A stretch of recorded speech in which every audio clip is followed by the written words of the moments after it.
Hello everyone, my name is Pranjali Milmile. I have graduated from College of Agriculture, Nagpur.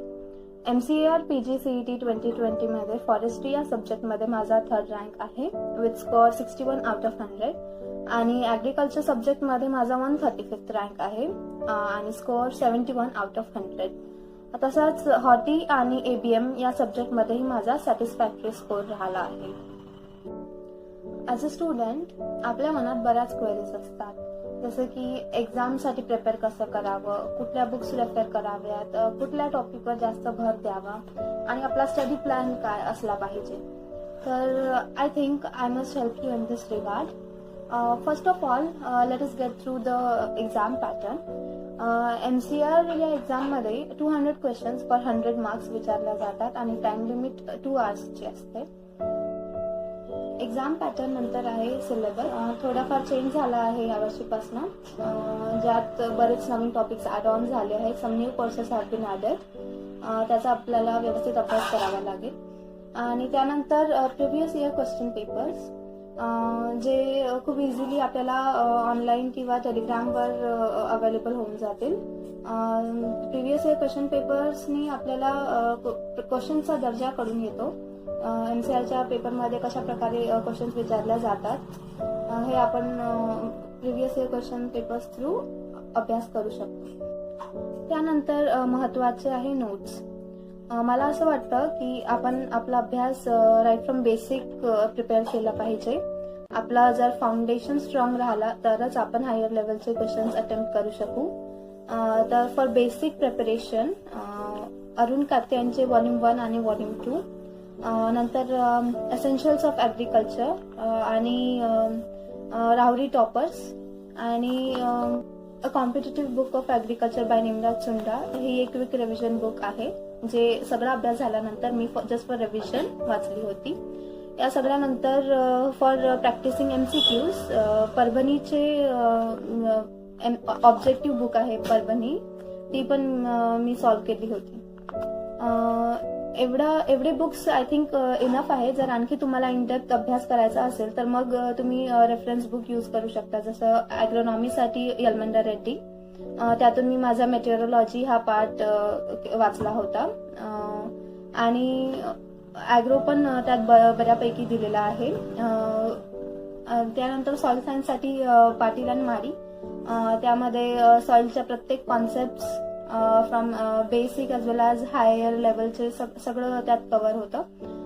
But आणि बॉटसाठी Kundan Singh, this is the best. I think this are best books, कारण language फार simple आहे आणि त्यातून each and every portion आपण complete करू शकतो. बट द थिंग इज या सगळ्या नोट्ससाठी आपल्याला टाइम जास्त द्यावा लागतो. जर तुम्ही आतापासून अभ्यासाला सुरुवात केली तर तुम्ही या नोट्स वाचू शकता. नेक्स्ट इज आपण प्रिपरेशन कधीपासून सुरू केली पाहिजे. मी साधारणतः नोव्हेंबरपासून अभ्यास सुरू केला होता. नोव्हेंबरमध्ये मी सागर रोडे सरांची ॲग्रिकल्चरची बॅच जॉईन केली. तिथे मला माझा बेसिक सुधारण्यात फार मदत मिळाली. From November up to February मी माझे बुक रिडिंग कम्प्लीट केली. I have given 3 readings for all the 4 to 5 books. त्यानंतर फेब्रुवारीमध्ये मी टेस्ट सिरीज जॉईन केली. टेस्ट सिरीजमुळे कुठेतरी कॉन्फिडन्स बूस्टअप होतो आपला आणि टाइम मॅनेजमेंट करून आपल्याला स्कोर वाढवण्यातही मदत होते. पण इम्पॉर्टंट थिंग इज आपण किती वाचतो याला महत्त्व नाही, आपण काय आणि कशा प्रकारे अभ्यास करतो याला महत्त्व आहे. So instead of quantity we should focus on quality of our studies. मग येतो टाइम मॅनेजमेंट. टाइम मॅनेजमेंट अशा प्रकारे करावा की सर्वात आधी आपण सब्जेक्ट बायफर्केट करून घेऊ. तिथून आपल्याला मेजर आणि मायनर सब्जेक्ट्सला किती टाइम द्यावा आणि प्रत्येक सब्जेक्टसाठी किती एफर्ट्स आपण घेतले पाहिजे हे डिसाईड होईल. मेजर सब्जेक्ट्समध्ये आहेत ॲग्रो, सॉइल सायन्स आणि बॉटनी. त्यासोबत एंटोमॉलॉजी, पॅथॉलॉजी आणि हॉर्टिकल्चर. आणि मायनर सब्जेक्ट्समध्ये ASDS इंजिन, कम्प्युटर सायन्स आणि एक्सटेन्शन इकॉन. बस एवढे 10 ते 12 सब्जेक्ट्स आहे. तुम्ही आपल्या वेळेनुसार आणि आपल्या एफिशियन्सीनुसार आपण हे सगळे सब्जेक्ट्स डिवाइड केले पाहिजे आणि अभ्यासाला लागलं पाहिजे. नेक्स्ट मी तुम्हाला एक सांगू इच्छिते की since last year the trend is changing. MCR हा मेजर सोबत मायनर सब्जेक्ट्सवर पण फार भर देतो. यावर्षी सुद्धा मायनर सब्जेक्ट्सवर फार ट्रिकी आणि थोडी टफ लँग्वेज वाले क्वेश्चन्स आले होते, ज्याचं आन्सर तर सोपी होतं, but while reading and attempting the question आपल्याला तिथे थोडं डिफिकल्ट वाटणार अशा प्रकारे क्वेश्चन्स होते.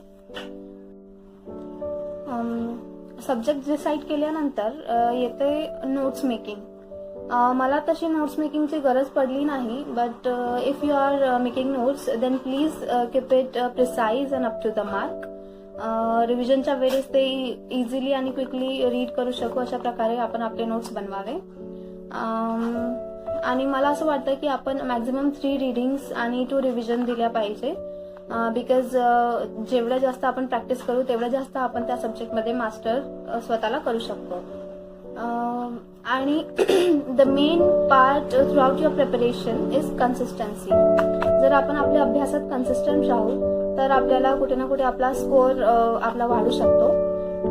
आणि अभ्यास तर आपण करू, बट सेल्फ अनालाइज आणि सेल्फ इव्हॅल्युएट जर आपल्याला करायचं असेल तर test series. After reading and revision of each and every subject मी टेस्ट सिरीज अटेम्प्ट केल्या. सागर रोडे सरांच्या टेस्ट सिरीज अटेम्प्ट केल्यानंतर एक सेल्फ कॉन्फिडन्स आला आणि त्या टेस्ट सिरीज फार स्टँडर्ड लेवलच्या होत्या. त्याचा दर्जा अप टू द मार्क होता, ज्यामुळे कॉन्फिडन्स फार बूस्टअप झाला. त्याचसोबत टाइम मॅनेजमेंटची पण सवय झाली होती. नियर अबाउट 1.5 hour पूर्ण पेपर माझा सॉल्व्ह होऊन व्हायचा आणि मला अर्धा तास उरायचा. तर तेवढ्या वेळात मी 3 times आपला पेपर रिअटेम्प्ट करू शकायची. सो अशा प्रकारे आपला टाइम मॅनेजमेंट असायला पाहिजे. सो तुम्हाला असं सांगण्यात झालं तर practice, only practice is the key to success. आणि प्रॉपर गायडन्स प्रॉपर वेळेवर जर आपल्याला मिळत राहिली तर आय थिंक आपण कोणतीही एक्झाम क्लिअर करू शकू. त्यासाठी मी सागर रोडे सरांचा फार आभार मानते की त्यांनी आम्हाला प्रत्येक वेळेवर एक प्रॉपरली गाईड केलं. I think he was a leading path for us, all of our students. Thank you so much. And if you like the video, please like, share and subscribe to the channel MCR Guidance. And thank you and all the very best for your exams.